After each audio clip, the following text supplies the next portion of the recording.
To work out 3/5 divided by 1/6 and write your answer as a mixed number. Okay, so what I'm going to do is I'm just going to write this out again with a bit more space. So 3/5, 5 divided by 1/6. Anytime you divide by a fraction, so anytime you see this form, so divide and then a fraction, what you do is the divide becomes a multiply, so that's going to be a multiply, and 1/6 is going to flip over. The denominator becomes the numerator and vice versa. So I'm going to put a flip in brackets. Times by 6/1. Nothing happens to the first one,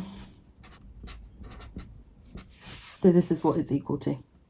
So divide becomes a multiply and the fraction flips. Now we have a simple, straightforward multiply. What you do is you multiply the numerators. So 3 times by 6, that gives us 18, and 5 times by 1 gives us 5. Now the hard part is turning it into a mixed number.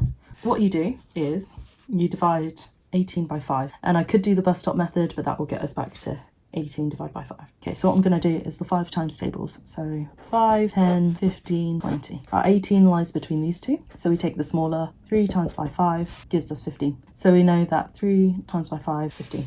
Okay, so 18/5 is equal to 15/5 plus the remainder. And that is a remainder of 3. Okay, I could have written this in one fraction. So 15 plus 3 on the numerator all over 5. But it's the same to split that up into different fractions. This is still a top-heavy fraction, but it gives us the exact answer of 3, and this is a normal fraction, so plus 3/5. Okay, a mixed number is when you have a whole number and kind of remainder part next to each other. So instead of a little plus here, you just put them next to each other.